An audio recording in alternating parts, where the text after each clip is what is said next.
O telefone toca às 3 da manhã. E às 3 da manhã, ligação nunca é boa notícia. Para um homem que controla o submundo silencioso e brutal de uma cidade inteira, uma ligação àquela hora geralmente significa sangue no asfalto ou um carregamento confiscado pelo FBI. Gabriel Rossi não esperava a voz monótona de um sargento de plantão. E muito menos esperava o nome da detenta que tinha usado sua única ligação permitida. Era sua secretária. A mulher que organizava a agenda dele por cores e bebia chá de camomila morno. Ela estava sentada numa cela de detenção no centro da cidade. E ela tinha pedido por ele. Gabriel Rossi não dormia direito. Ele tirava pausas táticas de inconsciência breves que normalmente terminavam antes do sol nascer. Então, quando o celular descartável e criptografado em cima do criado mudo vibrou contra a madeira de mogno, os olhos dele se abriram na hora. O relógio digital marcava 3 da manhã. Gabriel não se apressou. Sentou-se devagar, deixando os lençóis pesados de seda escorregarem do peito, e atendeu no segundo toque. Ele esperava a voz seca e cortante de algum subordinado relatando um desastre nas docas. Rossi, disse ele. A voz dele era um som rouco, sem nenhuma inflexão. Fala com Gabriel Rossi. A voz do outro lado era nasalada, entediada, mastigando as vogais. Tô ligando da 12ª delegacia. A gente tem aqui uma mulher não identificada que finalmente deu um nome e um contato. Ela disse que o senhor é o patrão dela. Gabriel ficou completamente imóvel. A 12ª delegacia. Ele passou mentalmente em revista todos os seus homens. Nenhum deles era idiota o suficiente para dar o número direto de Gabriel para a polícia. Quem é? O nome é Nora Reis. Presa por agressão qualificada e perturbação da ordem pública. A fiança já foi marcada, mas ela recusou um advogado. Só pediu para ligar para esse número. Nora. Gabriel ficou olhando para a parede em branco do outro lado do quarto. Nora Reis. Sua secretária. A mulher que nos últimos 3 anos organizava a vida dele com uma eficiência silenciosa e quase assustadora. Nora usava trench-coats bege, sempre discretos. Nora comprava o café preto dele exatamente 4 minutos antes de ele entrar no escritório. Nora arquivava documentos de contas bancárias offshore com a mesma expressão neutra que usava para pedir toner de impressora. Nora não era o tipo de mulher que se metia em briga e acabava presa por agressão qualificada. Estarei aí em 20 minutos, disse Gabriel, e desligou. A cidade se afogava numa chuva fria e implacável de outono quando o SUV preto de Gabriel parou na calçada em frente à 12ª delegacia. Frank, o motorista dele, deixou o motor ligado. Frank não tinha feito nenhuma pergunta, mas o silêncio pesado dentro do carro dizia tudo. Gabriel saiu para a chuva forte, ignorando o guarda-chuva que Frank oferecia. A água gelada parecia apropriada. Combinava com a mudança brusca e afiada que tinha acabado de atingir a realidade dele. A delegacia tinha exatamente o cheiro que toda delegacia tem às 3:30 da manhã: lã molhada, café requeimado, amônia e desespero humano. Gabriel atravessou as portas pesadas de vidro. O terno cinza chumbo, perfeitamente alinhado, parecia uma armadura naquele purgatório fluorescente da sala de espera. Um sargento estava sentado atrás de um vidro grosso e arranhado, digitando devagar com 2 dedos. Vim buscar a Nora Reis, disse Gabriel, com a voz baixa o suficiente para obrigar o sargento a parar de digitar e olhar para cima. Os policiais o avaliaram dos pés à cabeça. O terno, o relógio, a absoluta falta de movimento na postura de Gabriel. Policial sabe reconhecer dinheiro. E policial sabe reconhecer perigo. Gabriel era as duas coisas ao mesmo tempo. O senhor é advogado dela? Perguntou o sargento, puxando uma prancheta. Sou o patrão dela. Quanto é a fiança? 5.000. Em dinheiro ou fiança judicial? Gabriel tirou do bolso interno um porta-notas preto e elegante. Contou cédulas de $50 e empurrou tudo pela fresta estreita embaixo do vidro. Processe isso. O procedimento levou 12 minutos. Gabriel não se sentou nas cadeiras de plástico. Ficou de pé, encostado na parede, olhando para o corredor que levava de volta às celas. Ele tentava montar um cenário em que Nora Reis se envolvesse numa briga de rua, e a imaginação dele, normalmente capaz de visualizar a pior violência que a humanidade tinha a oferecer, falhou completamente. Então a porta pesada de metal bateu e se abriu. Uma policial saiu, escoltando-a.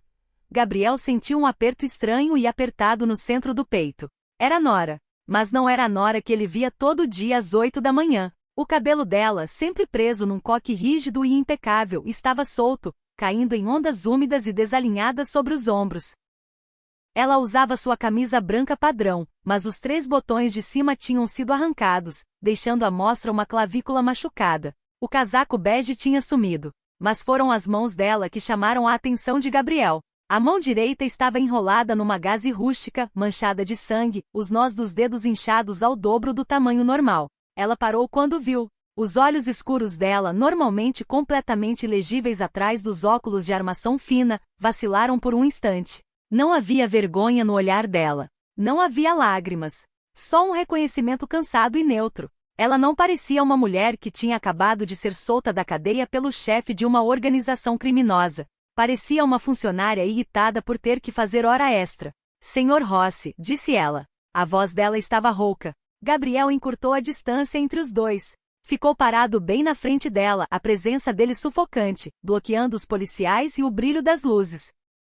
Ele olhou para os nós dos dedos sangrando, depois para o inchaço leve na maçã do rosto esquerdo dela. Nora, disse ele baixinho, a palavra carregando uma ameaça silenciosa. Você vai me explicar por que eu estou te tirando de uma cela às 4 da manhã. Ela olhou para a própria mão arruinada e depois de volta para ele. Foi um desentendimento. Um desentendimento.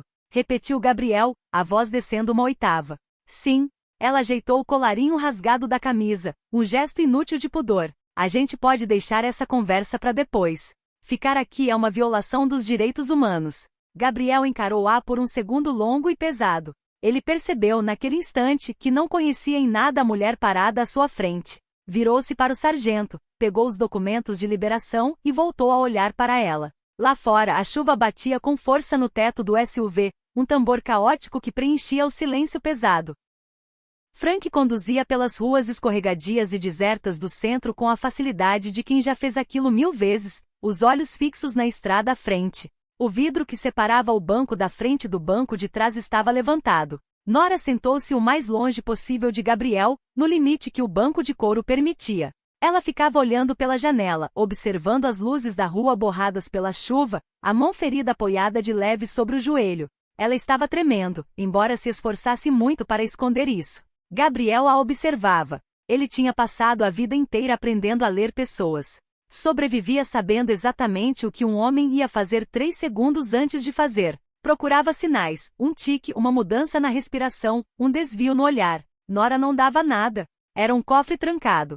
Gabriel desabotoou o paletó, tirou-o e jogou sobre o banco. Caiu ao lado dela. Veste, disse ele. Ela olhou para o paletó, Alancar ainda guardando o calor do corpo dele. Estou bem, Sr. Rossi. Você está tremendo, Nora. Veste o paletó. Isso é uma ordem. Ela apertou a mandíbula, num gesto sutil de desafio, mas pegou o casaco e jogou sobre os ombros. Pareceu pequena dentro dele, engolida pelo tecido escuro, mas parou de tremer. Fala, disse Gabriel. Ele se recostou no couro, os braços cruzados. Nora manteve os olhos na janela. Eu fui a um bar. O letreiro de neon dizia que tinha gin bom. O letreiro estava mentindo. Não brinca comigo, Nora. Agressão qualificada. Você mandou um homem pro hospital. O sargento me contou enquanto você assinava a saída. Fratura na órbita do olho, mandíbula estilhaçada e concussão. Disseram que você usou um cinzeiro. Era um cinzeiro pesado. Nora. O nome dela soou como um aviso. Ela finalmente virou para olhar para ele. Nos flashes passageiros das luzes da rua, o machucado na bochecha dela parecia mais escuro, mais raivoso. Um homem se aproximou de mim no bar. Ele foi insistente. Eu recusei a companhia dele, educadamente. Ele decidiu que educação não era uma resposta aceitável. Gabriel sentiu uma pontada fria e cortante de raiva se alojar nas costelas. Ele te tocou. Ele segurou meu braço. Ela gesticulou vagamente para o colarinho rasgado. Tentou me arrastar para a porta dos fundos. Disse que ia me mostrar um bom programa, quisesse ou não. Então você quase matou ele de pancada. Eu bati nele até ele parar de me segurar. Ela corrigiu, a voz totalmente neutra. Ele simplesmente demorou um tempo notavelmente longo para soltar. Gabriel soltou o ar devagar, controlado. Ele estava acostumado com violência. Ele a orquestrava. Pagava por ela. Mas ouvir aquela mulher, que lembrava ele de mandar flores para a mãe dele, que organizava com perfeição absoluta os livros financeiros, descrever ter espancado um homem com tamanho desapego clínico, mandou um choque estranho pelo corpo dele. Por que você não chamou a polícia? Perguntou Gabriel. Nora soltou uma risada curta e cínica. Um som que ele nunca tinha ouvido vindo dela. A polícia, Sr. Rossi. O senhor, mais do que ninguém, sabe como a polícia trata uma mulher que reclama de um homem num bar. Na hora que eles chegassem eu já estaria num beco. Eu resolvi sozinha. Você resolveu sozinha. Sim. Gabriel se inclinou para a frente, encurtando o espaço entre eles. Esticou a mão e devagar, deliberadamente segurou a mão ferida dela. Ela se encolheu por instinto, tentando puxar de volta, mas a mão dele segurou firme. Ele olhou para a gaze improvisada que a enfermeira da delegacia tinha colocado sobre os nós dos dedos dela. O sangue já estava vazando pelo algodão branco e barato. Você não sabe dar um soco direito, murmurou Gabriel, examinando o inchaço. Você bateu com a parte errada da mão. Vai ficar com fraturas nos dedos anelar e mindinho. Eu digito com os polegares na segunda-feira, respondeu ela, sem pestanejar. Os olhos de Gabriel subiram até os dela num rompante. Estavam a poucos centímetros um do outro. Pela primeira vez em 3 anos, ele não estava olhando para a secretária dele. Estava olhando para uma sobrevivente. Alguém que operava na mesma frequência fria e pragmática que ele. A constatação era profunda e extremamente perigosa. Quem era ele? Perguntou Gabriel baixinho. Nora hesitou, o olhar caindo para as mãos dele segurando a dela. Isso importa. Ele é um João Ninguém. Se ele é um João Ninguém, você não estaria evitando o meu olhar. Gabriel apertou o pulso dela só o suficiente para exigir atenção. Quem era ele, Nora? Ela engoliu em seco. Ele me reconheceu. Ou melhor, ele reconheceu para quem eu trabalho. Quando eu mandei ele parar, ele riu. Disse que trabalhava para a família Moretti. Disse que dar uma volta com a secretarinha do Rossi seria um bônus e tanto para a semana dele. Gabriel ficou completamente rígido. A família Moretti era uma organização de nível médio que atualmente estava tentando invadir o território dele na Zona Sul. Um incômodo que ele já tinha planos de resolver no mês seguinte. Eles tinham tocado na secretária dele. Tinham usado o nome dele enquanto faziam isso. A temperatura dentro do SUV pareceu cair 10 graus. Gabriel soltou a mão dela e se recostou, puxando o celular descartável do bolso. O rosto dele virou um vazio absoluto. Era o rosto que homens viam segundos antes de a vida deles acabar. O que você está fazendo? Perguntou Nora, e pela primeira vez um traço genuíno de alarme apareceu na voz dela. Fazendo uma ligação, disse Gabriel seco. Gabriel não. Ele congelou. O polegar dele parou no ar, sobre o teclado. Ela nunca tinha usado o primeiro nome dele. Nenhuma vez em 3 anos. Soou estranho na boca dela, íntimo, cru. Não faz o quê? Perguntou ele, a voz um sussurro perigoso. Não transforma isso numa guerra. Eu cuidei disso. Eu deixei ele sangrando no chão. Já acabou. Não acabou até eu dizer que acabou, respondeu Gabriel. O chefe de máfia finalmente vazando através do verniz de homem de negócios. Ele colocou as mãos no que é meu. As palavras ficaram suspensas no ar, pesadas, carregadas. O que é seu? Nora encarou, o peito subindo e descendo em respirações curtas. A fronteira entre patrão e empregada tinha acabado de se estilhaçar, virar pó de vidro espalhado pelo carpete do carro. Gabriel descou o telefone. Frank chamou ele para o banco da frente. Não vamos pro apartamento dela. Vamos pra cobertura. Liga pro médico particular. Diz pra ele nos encontrar lá. O elevador particular até o último andar da Torre Rossi zumbia com uma vibração baixa e cara. Era o único som naquele espaço fechado. Gabriel ficou parado perto do painel de controle, a postura rígida. Nora ficou no canto oposto, ainda engolida pelo paletó cinza-chumbo dele, olhando fixamente para as portas de aço escovado. Ela parecia exausta. A adrenalina que a tinha mantido de pé na delegacia já estava se esvaindo, deixando para trás um cansaço físico profundo. Gabriel observava o reflexo dela nas portas de metal. Reparou na forma como ela mudava sutilmente o peso, tirando do perna esquerda, na careta leve que ela tentava reprimir. O homem do bar tinha feito mais do que só segurar o braço dela. As portas tocaram um sinal e se abriram, revelando a cobertura. Era um espaço vasto e minimalista frio. Janelas do chão ao teto emolduravam o horizonte da cidade. Uma extensão recortada de prédios escuros e neon, chorando sob a chuva implacável. Os móveis eram de couro escuro baixo e metal cinza-chumbo. Não era uma casa. Era uma fortaleza com vista. Senta, disse Gabriel, apontando para um sofá comprido de couro no centro da sala. Nora não discutiu. Foi até lá e se afundou nas almofadas, a mão ferida descansando desajeitada sobre o colo. Gabriel foi até um bar de mogno, serviu 2 doses de uísque num copo de cristal e levou até ela. Bebe, ordenou. Ela pegou o copo com a mão boa. Não tomou um gole pequeno. Bebeu tudo de uma vez como se fosse remédio, e devolveu o copo vazio sem dizer nada. O sinal suave do elevador de serviço ecoou pela sala. Frank entrou seguido de perto por um homem magro e careca, carregando uma maleta de couro gasta. O Dr. Thomas Evans era um homem que não fazia perguntas, cobrava preços exorbitantes e nunca registrava suas visitas noturnas. Gabriel. Evans cumprimentou com um aceno de cabeça, colocando a maleta sobre a mesinha de vidro. Olhou para Nora, a máscara profissional dele escorregando por uma fração de segundo, surpreso. Ele estava acostumado a costurar capangas tatuados com ferimentos de bala, não mulheres de roupa de escritório rasgada. A mão direita dela, disse Gabriel, a voz seca. E examina as costelas. Ela está favorecendo o lado esquerdo. Nora lançou um olhar afiado para Gabriel. Ela não tinha dito nada sobre as costelas. Ele ignorou o olhar dela. Vamos dar uma olhada, murmurou Evans puxando um banquinho baixo. Gabriel não saiu da sala. Ficou de pé, alguns passos atrás, encostado na borda de uma mesa pesada de carvalho, os braços cruzados sobre o peito.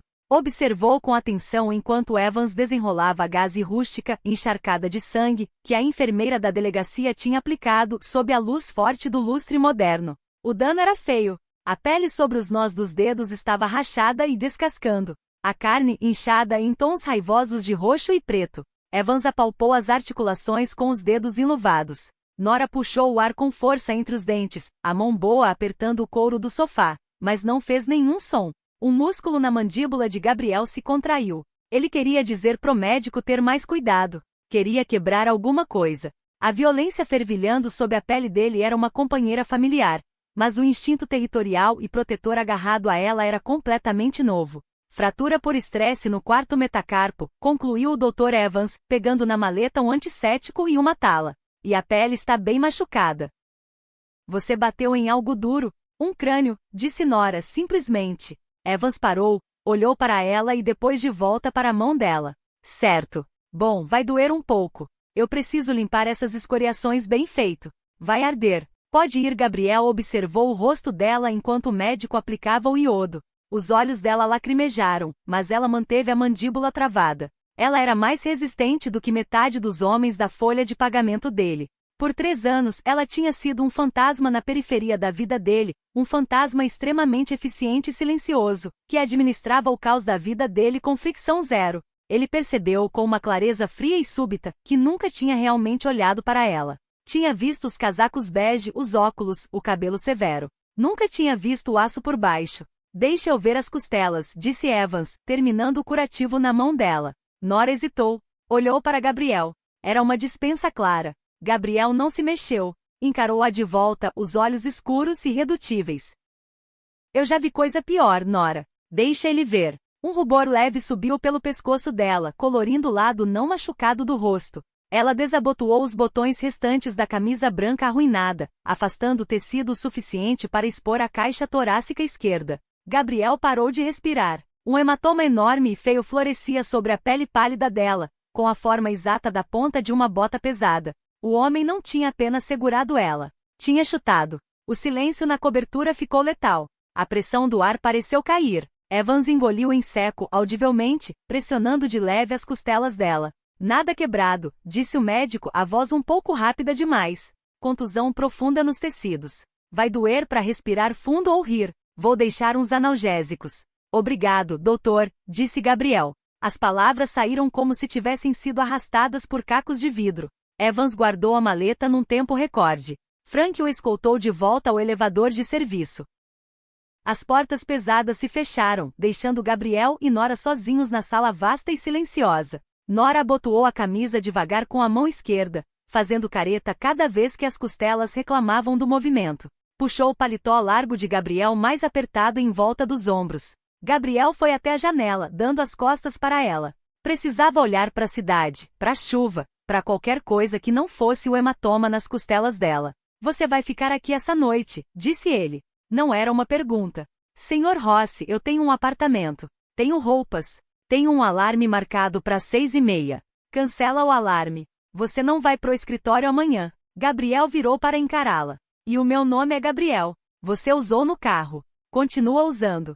Nora olhou para cima, o cansaço finalmente puxando os cantos dos olhos dela. Ela não tinha energia para brigar com ele. recostou a cabeça no sofá e fechou os olhos. Tá bem, sussurrou. Gabriel, ouvindo o nome dele naquele tom baixo e derrotado, sentiu algo perigoso acontecer no peito. Foi até lá, pegou uma manta pesada de cachemira de uma poltrona e cobriu as pernas dela. Não disse mais nada. Só se sentou na poltrona em frente, observando-o a respirar na luz fraca, esperando o sol nascer. Nora acordou com o cheiro de café. Por um segundo desorientador, ela não sabia onde estava. O teto era alto demais, o silêncio absoluto demais. Depois, a dor latejante na mão direita e a pontada aguda nas costelas trouxeram a lembrança de volta com violência. Ela abriu os olhos. Ainda estava no sofá de couro. O sol, pálido e cinza, filtrava pelas janelas enormes. A chuva tinha parado, deixando a cidade com um ar lavado e cru. Ela se sentou, mordendo um gemido enquanto as costelas protestavam. Ainda usava a camisa arruinada e o paletó de Gabriel. Balançou as pernas para fora do sofá e olhou em volta. Gabriel estava de pé na ilha da cozinha, no outro extremo do ambiente integrado. Tinha tirado o terno cinza chumbo e usava uma calça de moletom escura e uma camiseta preta justa, que marcava o músculo pesado dos ombros. Ele servia café de uma prensa francesa em 2 canecas pretas foscas. Olhou para cima quando ela se mexeu. Senta, chamou ele, a voz baixa, mas carregando fácil pela sala. Eu levo aí. Nora ignorou a ordem. Ficou de pé, esperando uma onda de tontura passar, e andou devagar em direção à cozinha. Ela não era uma inválida e se recusava a ser tratada como uma. Ela se aproximou da bancada de mármore e pegou a caneca que ele empurrou na direção dela. Preto, disse Gabriel. Sem açúcar. Exatamente como você faz o meu. Obrigada. Ela envolveu a cerâmica quente com a mão boa. Tomou um gole. Estava perfeito. Forte, amargo, quente. Gabriel se encostou no balcão, segurando a própria caneca. Observou-a beber. A quietude predatória que normalmente o cercava estava mais suave naquela manhã, substituída por algo calculado e pesado.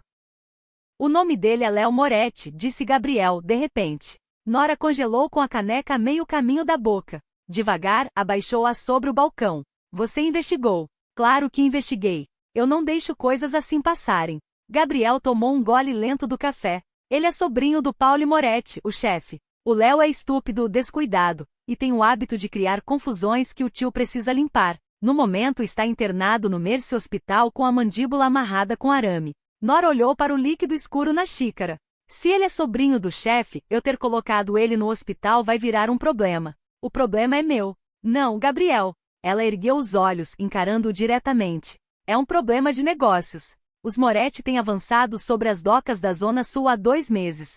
Se você retaliar com violência por causa disso, o Paulo vai usar como desculpa para ir à guerra pelo território. Ele vai alegar que você quebrou a trégua por causa de uma briga de bar. Gabriel estreitou os olhos.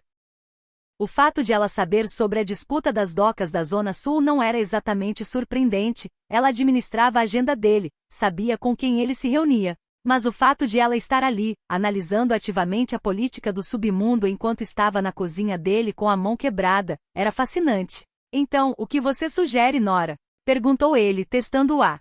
Deixar ele andar livre depois de ter colocado as mãos em você. A raiva voltou a aparecer na voz dele, dura, inegável. Eu sugiro que você acerte eles onde realmente dói, disse Nora, sem rodeios. Ela se apoiou no mármore, ignorando a pontada no lado do corpo. O Léo administra a operação de apostas esportivas ilegais deles atrás daquela fábrica de carnes na Rua 4. Certo. Gabriel encarou-a. Como você sabe disso? Eu organizo seus livros. Eu reparo quando nossos correios de rua reclamam de perder movimento em certos bairros. Eu presto atenção. Nora tomou outro gole de café. Você não precisa atirar em ninguém.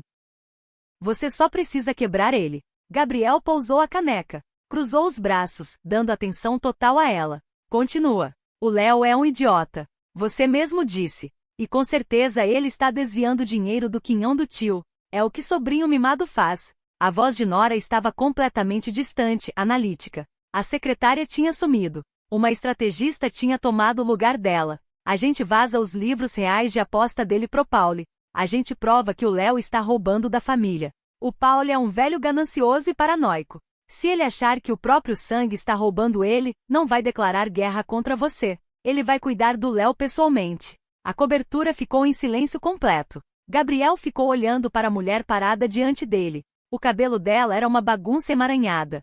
Ela tinha um olho roxo se formando na bochecha e uma mão enrolada em gaze branca grossa. Ainda assim, ela ficava ali com autoridade absoluta, explicando calmamente como desmontar um capitão rival da máfia usando contabilidade forense e a paranoia de uma família. Gabriel sentiu um sorriso lento e sombrio puxar o canto da boca. Não era um sorriso simpático.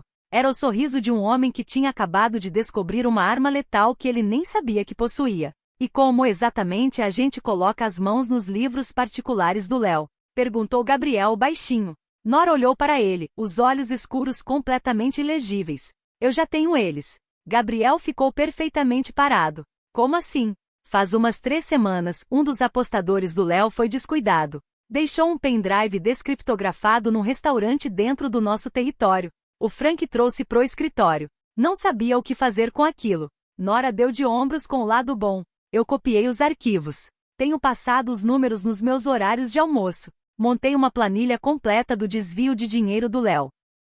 Ia colocar na sua pasta de relatório de sexta-feira. Gabriel soltou uma risada baixa e rouca. Um som de pura incredulidade. Você ia colocar a ruína financeira de um capitão da máfia na minha pasta de sexta-feira, entre os recibos da lavanderia e as anotações de reunião. Pareceu relevante pro negócio. Gabriel se afastou do balcão. Foi até ela, encurtando a distância até ficar a poucos centímetros. Nora não recuou. Manteve-se firme, olhando para cima, o topo da cabeça dela mal alcançando a clavícula dele. Você, murmurou Gabriel, a voz descendo para um registro rouco. É aterrorizante. Eu sou organizada, corrigiu ela. Ele esticou a mão devagar, deliberadamente, e afastou uma mecha solta de cabelo do rosto machucado dela. A ponta dos dedos dele demorou-se sobre a pele dela, surpreendentemente gentil para mãos que já tinham encerrado vidas. O toque mandou um choque físico por Nora, um calor súbito que não tinha nada a ver com os machucados. Você não vai voltar para a recepção, Nora, disse Gabriel, os olhos seguindo a linha da mandíbula dela. Quando você se recuperar, você vai se mudar pro escritório interno, comigo. Ela olhou para ele, a respiração falhando de leve quando o polegar dele roçou a maçã do rosto. A fronteira que tinham estilhaçado dentro do carro estava completamente pulverizada agora. Não havia volta para Sr. Rossi. Vou precisar de uma cadeira nova, sussurrou ela. A do escritório interno não tem apoio lombar. Gabriel sorriu de novo. Inclinou-se, o cheiro de cedro e café escuro envolvendo o ar.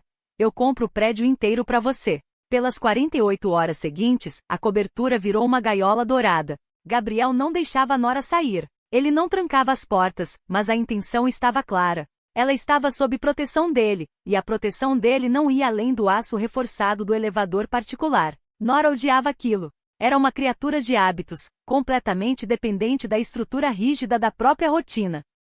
Ali, flutuando 50 andares acima da cidade num vácuo hipermoderno, ela se sentia sem chão. As costelas latejavam com uma dor surda e persistente, a mão presa numa tala nova de fibra de vidro parecia um peso inútil. Gabriel, por outro lado, parecia totalmente em seu elemento. Transferiu a base de operações dele para a mesa de jantar da cobertura. Sentava numa cadeira alta de couro, telefone no ouvido, orquestrando a maquinaria silenciosa e brutal da organização dele. Nora o observava do sofá. Trabalhava para ele havia 3 anos, mas sempre através do filtro do escritório externo. Tinha administrado os resultados das ordens dele, os pagamentos, as limpezas, os investimentos estratégicos. Agora, ela estava assistindo à origem daquelas ordens. Gabriel era completamente implacável, falando num tom baixo e medido que carregava uma autoridade absoluta e inquestionável. Ele não gritava, não ameaçava. Apenas declarava fatos, e os homens do outro lado da linha se apressavam em alinhar a realidade às palavras dele. Na tarde do segundo dia, Frank chegou carregando uma maleta metálica fina. Colocou sobre a mesa de jantar, os olhos desviando rápido para Nora, que fingia ler um livro grosso de capa dura sobre história da arquitetura. Frank parecia confuso. Os homens do círculo íntimo de Gabriel não sabiam o que pensar daquela secretária deitada no sofá particular do chefe, de calça de moletom. Consegui, disse Frank batendo na maleta. O pendrive. Gabriel nem olhou para a maleta. Olhou para Nora. Vem cá. Ela fechou o livro e se levantou, movendo-se com cuidado para não machucar as costelas. Caminhou até a mesa e olhou para dentro da caixa prateada. Abre, Gabriel mandou Frank. Frank soltou as travas. Dentro, sobre uma espuma escura, estava um único pendrive preto. A Nora montou o arquivo, disse Gabriel, a voz seca. Explica a entrega a Frank. Frank mudou o peso do corpo, claramente desconfortável, tomando notas operacionais na frente da secretária do chefe. A gente tem um cara infiltrado no clube social do Paulo Moretti na Little Italy. Um garçom auxiliar. Ele limpa a sala privada onde o Paulo joga cartas toda terça à noite. O pendrive vai ser colado embaixo da cadeira específica do Paulo. O Paulo vai achar, vai plugar, vai ver as planilhas, vai ver que o sobrinho dele está roubando $250.000 por mês das casas de apostas. E os metadados? Perguntou Nora. Frank piscou. O quê? Os metadados dos arquivos, repetiu Nora, a voz voltando ao tom familiar, conciso e profissional. Se os técnicos do Paulo olharem as datas de criação, eles precisam ver que os arquivos foram compilados numa máquina registrada na empresa de fachada do Léo. Se isso voltar para algum dos nossos IPS, o Paulo vai saber que é uma armação. Frank olhou para Gabriel. Gabriel estava observando Nora com um olhar de fascinação quieta e intensa. Está limpo, disse Gabriel suavemente, respondendo pelo subordinado. Mandei os técnicos limparem exatamente como você anotou no bloco de notas hoje de manhã. Nora sentiu uma vez. Então está pronto. Ele joga cartas às 9. Vai achar até às 10. Vocês devem esperar repercussão até amanhã de manhã. Solta, Gabriel ordenou a Frank. Frank fechou a maleta e foi em direção ao elevador. As portas tocaram e a cobertura voltou a mergulhar no silêncio pesado e sufocante. Gabriel virou a cadeira de leve, de frente para ela. Esticou a mão e segurou o pulso esquerdo dela, puxando-a devagar mais perto até ela ficar de pé entre os joelhos dele. Era uma postura profundamente territorial. A respiração de Nora falhou, mas ela não se afastou. Você não estremece, murmurou Gabriel. Olhou para cima, pro rosto dela. Você acabou de assinar uma sentença de morte para um capitão da máfia. O Paulo não perdoa roubo. Ele vai matar o próprio sobrinho. E você nem piscou. Nora olhou para baixo, para ele. O ar entre eles ficou denso, carregado da mesma eletricidade estática que precede uma tempestade violenta. O Léo Moretti fez um cálculo errado num bar. Ele assumiu que tinha todo o poder. Eu só estou corrigindo a matemática dele. Gabriel soltou um som baixo na garganta, algo entre risada e gemido. Deslizou a mão pelo braço dela, o polegar traçando a parte interna do cotovelo. O toque era completamente incongruente com a conversa. Era suave. Homens letais raramente são suaves. Você ficou sentada na frente da minha porta por 3 anos, disse Gabriel, a voz caindo num sussurro áspero, cuidando da minha lavanderia, fazendo meu café. E o tempo todo você tinha gelo nas veias. Eu sou muito boa no meu trabalho, Gabriel. Seu trabalho acabou de mudar. Ele apertou o aperto de leve, puxando-a mais 1 centímetro para perto. Você não vai mais atender telefone. Não vai mais administrar agenda. De agora em diante você senta à mesa. Você vê o tabuleiro inteiro. Eu não sei nada sobre administrar as ruas. Eu conheço as ruas, respondeu Gabriel, os olhos escuros travados nos dela. Você conhece os números. Você vê os ângulos. Nós vamos desmontar a família Moretti, Nora. E você vai desenhar a planta. Nora engoliu em seco. Estava parada na beira de um penhasco, olhando para um abismo escuro e aterrorizante. Mas enquanto o polegar de Gabriel deslizava devagar sobre a pele dela, ela percebeu algo ainda mais assustador. Ela queria pular. A notícia chegou às ruas 48 horas depois. Não saiu nos jornais da manhã. Saiu nos sussurros, nas mensagens criptografadas, nas conversas baixas nos fundos dos açougues e dos clubes sociais mal iluminados. Léo Moretti tinha sido encontrado no porta-malas de um sedã roubado, estacionado no estacionamento de longa duração do aeroporto internacional. Tinha 2 balas na nuca e as mãos dele tinham sido cortadas, o castigo tradicional da Cosa Nostra para um ladrão. O tio Paulo tinha limpado a própria casa. Gabriel estava de pé junto à janela do chão ao teto da cobertura, observando a cidade acordar sob um céu roxo machucado. Segurava uma xícara de café preto. Tinha recebido a ligação de Frank 10 minutos antes. O plano tinha funcionado perfeitamente. A organização Moretti estava em caos, sangrando de um ferimento auto-infligido, e Gabriel não tinha precisado disparar um único tiro. Nora saiu do quarto de hóspedes. O inchaço na bochecha dela tinha desbotado para um amarelo doentio, e ela se movia com mais fluidez, as costelas se recompondo devagar. Estava usando uma calça de pijama de seda preta de Gabriel, presa na cintura, e um suéter cinza de cachemira que ela tinha pegado emprestado do armário dele. Está feito, disse Gabriel sem se virar. Nora parou perto da ilha da cozinha. Não pediu explicação. Sabia exatamente o que ele queria dizer. O Paulo entrou em contato. Ainda não. Gabriel tomou um gole de café. Ele está enterrando o próprio sangue, mas não é burro. O momento do vazamento dos livros, logo depois do Léo ter a mandíbula quebrada no meu território. O Paulo sabe que eu derrubei a primeira peça do dominó. Ele só não consegue provar. Ele vai marcar uma reunião, disse Nora. Não era um palpite. Era um cálculo. Gabriel finalmente se virou. Olhou para ela, a expressão ilegível. Ele vai exigir um encontro para salvar a aparência. Para deixar claro que, apesar da confusão interna, ele ainda tem poder. Onde? Território neutro. Provavelmente numa daquelas churrascarias antigas do centro, das que tem salas privadas. Gabriel pousou a caneca na mesa de vidro. Eu preciso me arrumar. 2 horas depois, a cobertura parecia diferente. A domesticidade silenciosa dos últimos dias tinha evaporado, dando lugar a uma tensão fria e dura. Gabriel saiu do quarto principal vestindo um terno de 3 peças na cor de asfalto molhado. O corte era impecável, desenhado para esconder o volume do coldre de ombro que ele usava por baixo. Ele parecia exatamente o homem que a cidade temia. Parou na frente do espelho do corredor, lutando de leve para fechar o abotoadura esquerda. Nora o observava do sofá. Largou o tablet que estava lendo. Andou até ele, os pés descalços silenciosos no piso de madeira. Deixa eu fazer, disse ela baixinho. Gabriel deixou as mãos caírem ao lado do corpo. Virou-se de leve, permitindo que ela entrasse no espaço dele. Nora ergueu a mão esquerda boa. Os dedos dela trabalhavam com facilidade, manipulando o mecanismo prateado pesado. Ela já tinha feito aquilo centenas de vezes no escritório, ajeitando uma gravata torta ou tirando um fiapo do paletó antes de uma reunião importante. Mas dessa vez era diferente. Não havia mesa entre eles. Não havia telefone tocando.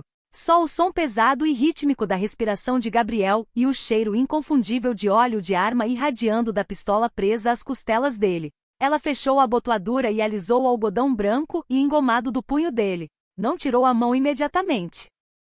Os dedos dela demoraram-se no pulso dele, sentindo o pulso lento e constante batendo. Gabriel olhou para baixo, para ela. Me diz como jogar com ele, Nora. Não era um teste dessa vez. Era um pedido. A constatação mandou um arrepio pela coluna dela. O homem mais perigoso da cidade estava pedindo o conselho estratégico dela antes de entrar numa sala cheia de lobos.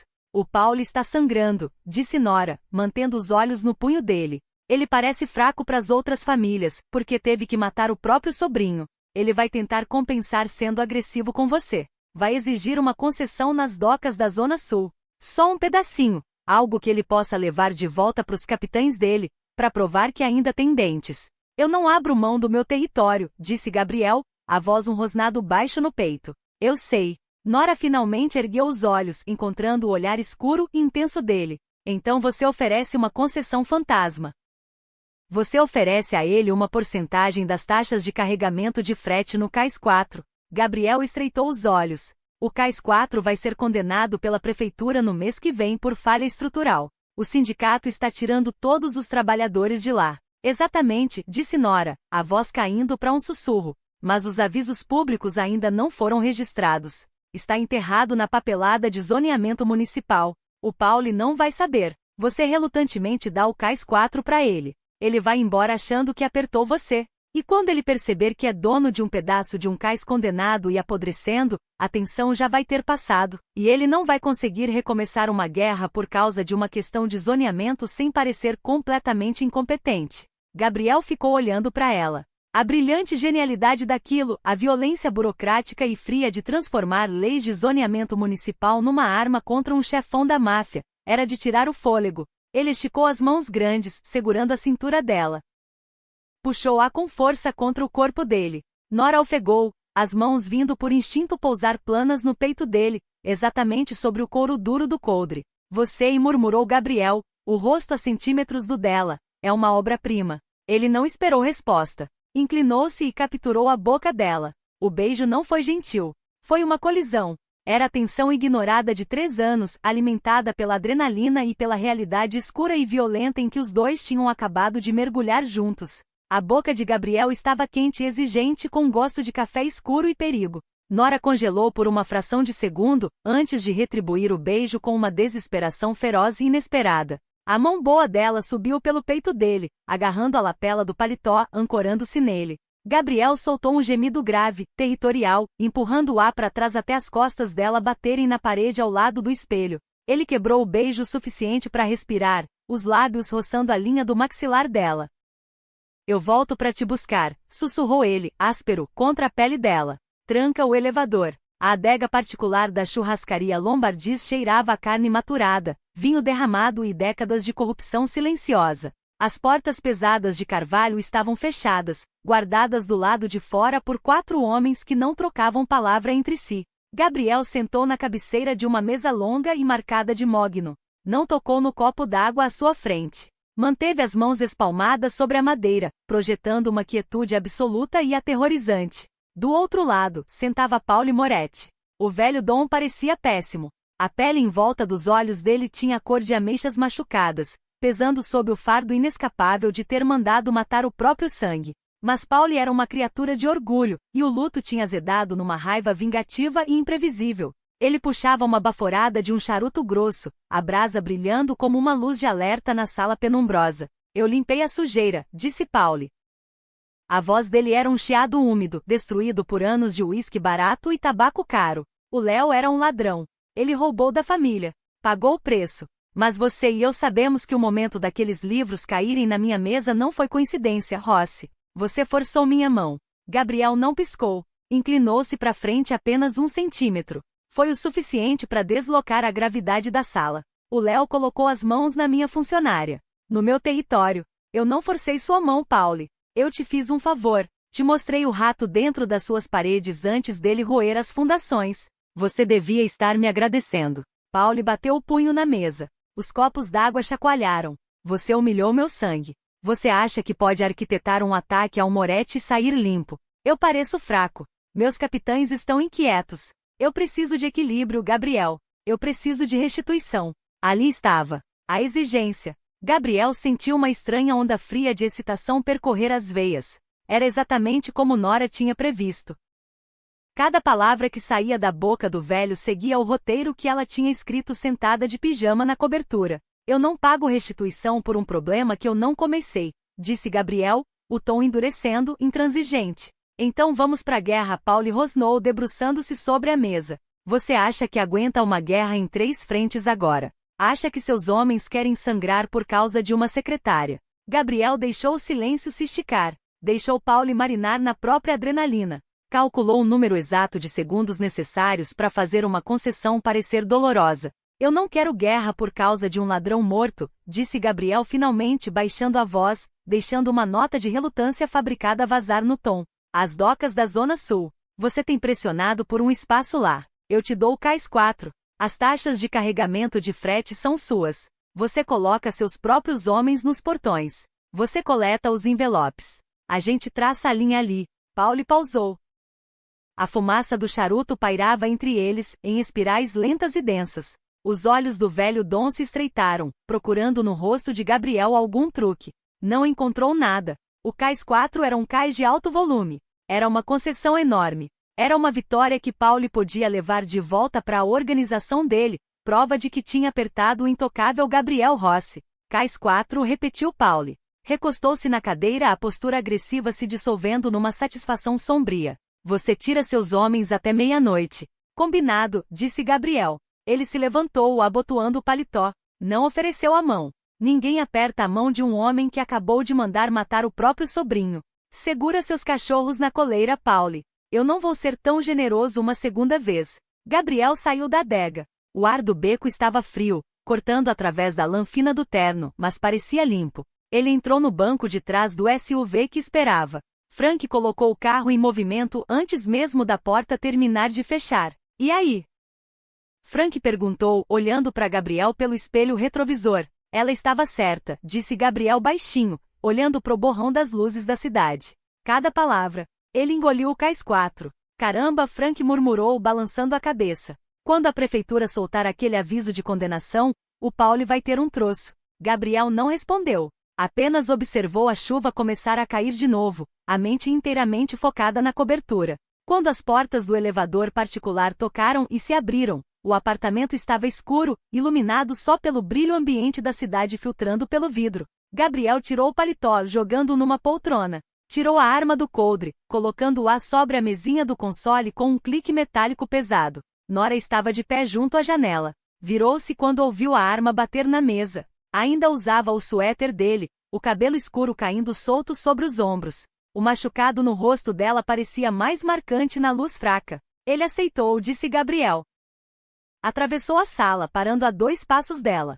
Ele pegou o cais. Acha que ganhou. Nora soltou uma respiração lenta e controlada.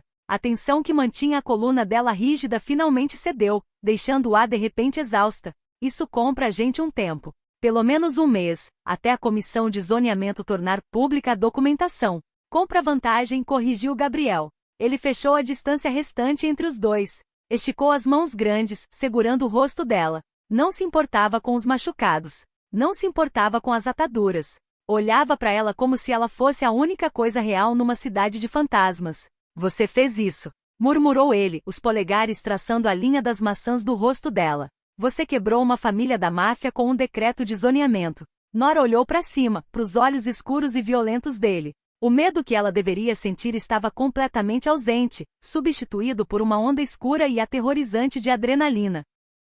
Ela esticou a mão boa, enroscando os dedos no algodão macio da camisa dele. Gabriel se inclinou e a beijou. Foi mais devagar dessa vez, mais pesado. Foi um selo num contrato que os dois tinham concordado silenciosamente em assinar. Nora retribuiu o beijo, deixando a lógica fria da mente dela desligar, rendendo-se ao calor brutal e inegável do homem que a segurava. Ela já não estava mais observando o submundo de uma mesa. Ela tinha acabado de construir um trono bem no meio dele. A segunda-feira chegou com o brilho duro e implacável de um céu limpo. Quando o SUV preto de Gabriel parou na calçada em frente à torre corporativa Rossi, a atmosfera mudou. Frank abriu a porta de trás. Gabriel desceu primeiro, ajeitando os punhos do terno azul marinho. Depois se virou e ofereceu a mão pro interior escuro do carro. Nora pisou na calçada. Não estava usando bege. Vestia um terno de calça cinza chumbo, sob medida, com um corte afiado bastante para cortar carne. O cabelo dela estava preso no coque severo de sempre, mas os óculos escuros de armação grossa preta que usava para esconder o machucado amarelado na bochecha davam a ela uma aura completamente diferente. A mão direita ainda estava presa na tala branca de fibra de vidro. Ela ignorou a mão estendida de Gabriel. Não precisava de ajuda para ficar de pé. Eles entraram juntos no saguão. Os seguranças, as recepcionistas, os pequenos mensageiros disfarçados de entregadores. Todo mundo parou. Estavam acostumados a ver Nora andando 2 passos atrás de Gabriel, carregando um tablet e um café. Naquele dia, ela caminhava ao lado dele. A distância física entre os dois tinha desaparecido. Os dois se moviam como uma única unidade. A subida de elevador até o andar executivo foi em silêncio completo. Frank ficou no canto, os olhos fixos no indicador de andar. Ele tinha visto o jeito que Gabriel olhava para ela naquele fim de semana. Os homens da organização não eram idiotas. A hierarquia tinha mudado, de forma violenta e permanente. As portas se abriram. A antiga mesa de Nora ficava no centro da área de recepção. Estava impecável. A caneta favorita dela exatamente onde tinha deixado na quinta-feira à tarde. Ela nem olhou para a mesa. Caminhou direto, passando pelo balcão laminado, e seguiu Gabriel pelas portas duplas pesadas até o santuário interno. O escritório de Gabriel era enorme, revestido de nogueira escura, com cheiro de couro e papel velho. Ele caminhou atrás da mesa executiva e sentou. Apontou para a mesa redonda pesada de mogno num canto da sala com vista pro porto. Uma cadeira ergonômica nova ficava atrás dela. Empilhados cuidadosamente no centro da mesa estavam 6 livros razão grossos, encadernados em couro. Os livros reais. Os números que ditavam vida e morte dentro da organização Rossi. As fachadas de lavagem de dinheiro no distrito Têxtil estão sangrando caixa, disse Gabriel, ligando o computador. Não olhou para ela. Era puro negócio. As empresas de fachada estão estruturadas errado. Encontra o vazamento. Conserta. Nora foi até a mesa. Sentou na cadeira nova. O apoio lombar, na verdade, era excelente. Puxou o primeiro livro razão para perto, abrindo-o com a mão boa. Vou precisar dos números de identificação fiscal das subsidiárias de transporte, respondeu ela, a voz fria, profissional, sem nenhuma hesitação. Pelas 4 horas seguintes, os únicos sons no escritório interno eram o arranhar da caneta de Gabriel e o clique baixo da calculadora sob a mão esquerda de Nora. Era um silêncio incrivelmente íntimo. Os dois dissecando juntos a anatomia de um império criminoso. Nora encontrou 3 vulnerabilidades críticas nas contas offshore antes do almoço. Gabriel aprovou o plano de reestruturação dela com um único aceno de cabeça. Confiava completamente na inteligência dela. Às 1:30 da tarde, as portas pesadas de madeira se abriram, sem nenhuma batida. Frank entrou. O rosto dele tinha a cor de cimento molhado. Ele nem olhou para Nora. Foi direto até a mesa de Gabriel e plantou as mãos na beirada. A gente tem um problema, disse Frank, a voz tensa com pânico. Gabriel pousou a caneta devagar. Fala. Frank engoliu em seco. Um repórter do Tribune recebeu um vazamento da comissão de zoneamento. Eles publicaram os avisos de condenação antes do previsto. Primeira página da seção de cidade, online. O Cais 4 está oficialmente morto no papel desde há 1 hora. O silêncio no escritório virou tóxico na hora. Nora parou de calcular. A mão esquerda dela ficou suspensa sobre o teclado. O cronograma estava errado. As notificações municipais não deveriam chegar ao registro público até o final do mês. Um vazamento. Alguém na comissão de zoneamento tinha ficado ganancioso e vendido a informação para um jornalista. Gabriel não se mexeu. O rosto dele era uma máscara esculpida em pedra. O Pauli já viu. Os homens do Pauli estavam lá no cais, montando as caixas de segurança, quando o chefe do sindicato apareceu com uma cópia impressa da matéria e mandou eles saírem da propriedade, disse Frank, sombrio. O Pauli sabe. Ele sabe que você entregou para ele um cadáver apodrecido e disse que era uma mina de ouro. Gabriel se recostou na cadeira de couro. Olhou pro outro lado da sala, para Nora. Ela encontrou o olhar dele. A parte analítica do cérebro dela, a parte que organizava o caos em colunas limpas e administráveis, já estava girando. A armadilha tinha disparado cedo demais. O Pauli não tinha tido tempo de esfriar depois da morte do Léo. A humilhação estava fresca, pública e inegável. Ele vai revidar, disse Nora, a voz cortando o ar pesado. Ele não pode marcar outra reunião. Isso faria ele parecer fraco 2 vezes. Ele tem que responder com violência. Onde? Perguntou Gabriel a ela. Não perguntou a Frank. Perguntou a mulher sentada à mesa de mogno. As fachadas do distrito têxtil, disse Nora na hora, olhando para os livros que ela tinha acabado de analisar por 4 horas. A gente acabou de identificar as vulnerabilidades. Se eu consigo ver a fraqueza estrutural daqueles galpões, os contadores do Pauli também conseguem. É onde nosso dinheiro fica mais exposto. Gabriel olhou para Frank. Tira todos os homens da Zona Sul, concentra eles nos galpões do distrito têxtil. Bloqueia os quarteirões. Ninguém entra ou sai sem ordem expressa minha.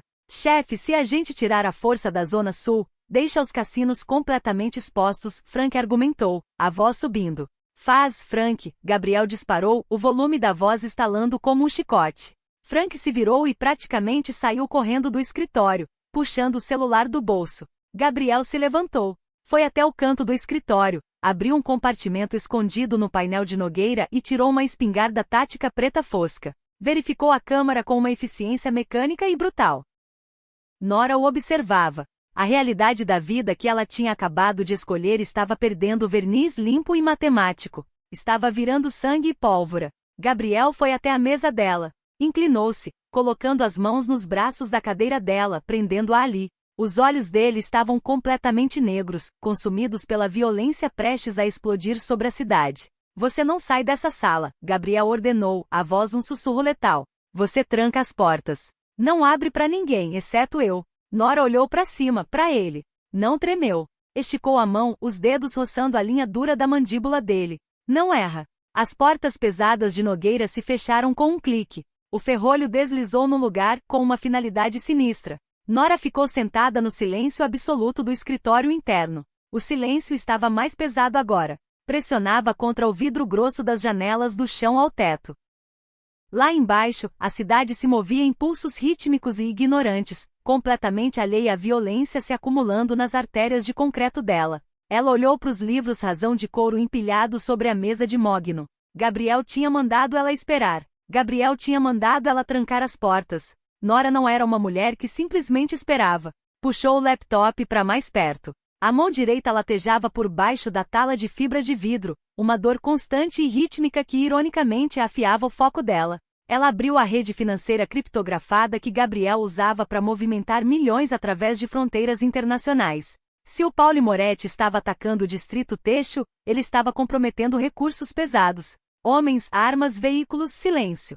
Tudo isso exigia dinheiro líquido imediato. Ninguém faz guerra de rua fiado. Ou se paga adiantado ou os homens não puxam o gatilho. A mão esquerda de Nora voou pelo teclado. Ela não tinha autoridade para ordenar ataques. Não conseguia disparar uma espingarda. Mas tinha os números de roteamento bancário. Levou 22 minutos para ela burlar os firewalls secundários das contas que o Paulo usava para pagar os capitães de rua dele. A arquitetura digital estava mal feita. O Léo Moretti tinha desviado dinheiro exatamente daquelas contas por meses, o que significava que os protocolos internos de segurança tinham sido silenciosamente enfraquecidos para esconder o roubo dele. Nora não roubou o dinheiro. Isso dispararia alertas bancários imediatos e seria rastreável. Em vez disso, ela redigiu uma série de falsos gravames fiscais complexos, usando empresas de fachada fictícias. Injetou tudo no sistema central do banco e sinalizou as contas principais do Paulo por suspeita de fraude federal. Os algoritmos bancários automáticos fizeram o resto, agindo com uma eficiência implacável e sem emoção. Em segundos, os fundos operacionais principais do Paulo Moretti foram congelados, pendentes de uma revisão federal automática de 90 dias. Nora apertou Enter. A tela piscou um banner verde estéril de confirmação. Lá embaixo, nas ruas, o cofre de guerra do Paulo tinha acabado de evaporar. A 4 quilômetros dali, o distrito Têxtil cheirava a fumaça de diesel e asfalto molhado. Gabriel estava parado na sombra profunda de um beco, a espingarda tática pesada e familiar nas mãos. Frank estava agachado a 3 metros, atrás de uma lixeira industrial enferrujada, segurando um rifle preto fosco. A chuva tinha voltado a cair. Uma garoa fina e gelada, deixando os paralelepípedos escorregadios. O comboio de furgões de carga sem identificação chegou exatamente quando a avaliação de vulnerabilidade de Nora previu que chegaria. Pararam de forma agressiva nas docas de carregamento do principal galpão de lavagem de dinheiro de Gabriel, os pneus cantando contra o asfalto molhado. Gabriel não esperou eles se posicionarem. Não fez discurso. Saiu das sombras e atirou. O primeiro tiro estilhaçou o motor do furgão da frente. O som foi ensurdecedor, uma força física que rachou o ar pesado e úmido, ecoando violento nas fachadas de tijolo. O caos explodiu. Os homens do Paulo saíram cambaleando dos veículos avariados, revidando fogo às cegas para dentro do escuro. Mas a equipe de Gabriel tinha a posição alta, os ângulos e o elemento total de surpresa. Não foi uma batalha prolongada. Foi uma execução tática. Gabriel se movia com uma graça mecânica aterrorizante. Não desperdiçava movimento. Não desperdiçava munição. Ele era a consequência violenta e inevitável do orgulho de um velho. Uma bala perdida raspou o tecido do paletó de Gabriel, arrancando um pedaço de tijolo da parede atrás dele. Ele não vacilou. Recarregou a espingarda, saiu suavemente do esconderijo e atirou de novo. Em 4 minutos, a rua estava em silêncio. Os sobreviventes da Força Moretti largaram as armas e correram, abandonando os furgões fumegantes e os feridos. Frank foi até o veículo mais próximo, chutando uma pistola caída pro bueiro com um respingo surdo. A gente segura a linha, Gabriel comandou, a voz perfeitamente firme apesar do zumbido nos ouvidos. Limpa isso aqui. Se o Paulo mandar uma segunda onda, quebra eles. Gabriel não ficou para assistir à limpeza. Virou e voltou pro SUV que esperava. Precisava voltar para a torre. O relógio digital na mesa de Nora marcava 4h17 da tarde. A maçaneta pesada de latão das portas duplas girou. O ferrolho destrancou com um clique. Nora se levantou. Gabriel entrou. Estava exatamente igual a quando tinha saído, exceto por uma camada fina de pó branco de tijolo no ombro esquerdo e o cheiro forte e metálico de pólvora grudado na lã do terno. Ele colocou a espingarda sobre a mesa. Olhou para ela, do outro lado da sala vasta. Não perguntou se ela estava bem. Conseguia ver que ela estava perfeitamente bem. Eles atacaram as docas de carregamento, disse Gabriel, a voz um arrastar rouco e baixo. Não conseguiram entrar. Acabou. Eu sei, respondeu Nora calmamente. Fechou o laptop com um clique suave. O Paulo acabou de receber uma notificação automática dos bancos dele nas Ilhas Cayman. As contas operacionais principais dele estão bloqueadas sob suspeita federal. Ele não consegue pagar os homens que acabaram de sobreviver à sua emboscada. Até amanhã de manhã, os capitães dele vão desertar para evitar lutar numa guerra que não estão sendo pagos para travar. Gabriel parou no meio do caminho, no meio da sala. Ficou olhando para ela. A adrenalina residual do tiroteio drenou devagar do corpo dele, substituída por um espanto profundo e avassalador. Ele caminhou até a mesa de mogno. Dessa vez não aprendeu. Esticou a mão e com gentileza segurou a mão esquerda saudável dela, puxando-a devagar ao redor da mesa até ela ficar parada, colada contra o peito dele. Você congelou as contas dele, sussurrou Gabriel, a constatação se assentando pesadamente sobre ele. Eu sinalizei elas, corrigiu Nora, baixinho, olhando para cima, pros olhos escuros dele. O dinheiro ainda está lá. Ele só não consegue tocar. Eu morri de fome o exército dele. Gabriel soltou uma respiração entrecortada. Encostou a testa na dela. Ele tinha passado a vida inteira cercado de homens que juravam lealdade. Homens que lutavam com músculo e aço. Nunca tinha conhecido ninguém que lutasse com uma precisão tão fria e devastadora. A gente quebrou ele, disse Gabriel, as mãos deslizando para baixo, pousando pesadas na cintura dela. A gente corrigiu o mercado. Ela respondeu, um sorriso fraco e genuíno, tocando os lábios dela pela primeira vez. Gabriel a beijou. Não foi a colisão desesperada de antes. Foi uma reivindicação lenta e profunda. Tinha gosto de sobrevivência. Nora se apoiou nele, a dor latejante na mão e apontada nas costelas se apagando ao fundo. Ela já não era só a secretária. Ela era a arquiteta. E o rei da cidade a segurava como se ela fosse a única coroa que importava. E é assim que se conquista uma cidade. Não só com balas e bravata, mas com a lógica de um livro-razão e uma mulher que se recusa a virar dano colateral. A dinâmica entre Gabriel e Nora mudou completamente da recepção até o trono, provando que a arma mais letal do submundo criminoso não é uma pistola. É uma mente brilhante. Se esse romance sombrio e cru te deixou na ponta da cadeira, deixa o like agora mesmo. Compartilha esse vídeo com aqueles amigos que adoram uma história intensa e bem construída, e se inscreve no canal para mais dramas pesados de máfia. Deixa um comentário aí embaixo, quem você acha que realmente está no comando da família Rossi agora, o Gabriel ou a Nora?